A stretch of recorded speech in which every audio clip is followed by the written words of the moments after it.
రాత్రి బువ్వతోటి fried rice చేస్తా అన్నది తెల్లారి నా మరదలు. సరే చెయ్యే అని చెప్పినా ఇక చేస్తుంది చూడు. యాక్చువల్ ఏమైపోయిందంటే నేను రాత్రి అన్నం తినని చెప్పి మా అమ్మ అన్నం వండింది. నేను అన్నం తినని చెప్పి మా వదిన అన్నం వండింది. ఇక నేను తినలే అని చెప్పి ఇక నా మరదలు కూడా అన్నం వండింది. ఇక మొత్తానికి రాత్రి ఏమైపోయింది, ఇక నేను మొత్తానికి నువ్వు వండేది తినలే. తెల్లారి ఆ కుప్పలు అవే.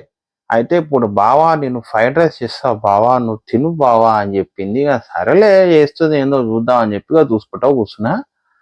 ఇక చూడు ఇక అన్నం వేసింది, మళ్ళా దాంట్లో కోడిగుడ్లు వాళ్ళు తెంగింది, కోడిగుడ్లు వేసింది, మళ్ళా దాన్ని కలిపింది, మళ్ళా దాన్ని మసాలాలు వేసింది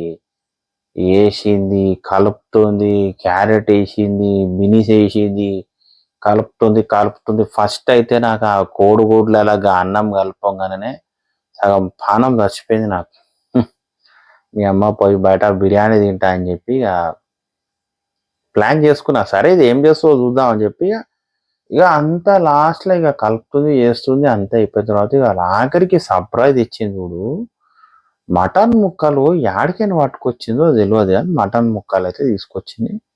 మంచిగా దాన్ని కాల్చింది. నేను అన్నా చూడే నువ్వు ఎట్టెటనో చేసినావు నాకు తినబుద్ధి అయితే లేదు, నేను కావాల్సి బయట పోయి బిర్యానీ తింటా అని చెప్పిన. ఇక నేను బయట పోగానే ఇక ఇంటి ఎదురుగానే ఇక లక్ష్మమ్మ బిడ్డని ఇక వాళ్ళ చెల్లెలు ఇక ఇంటి పక్కన ఉంటారు ఇక వాళ్ళని పిలుచుకొని ఇక ఇట్లా తిన్నారు అన్నట్టు. అది కథ.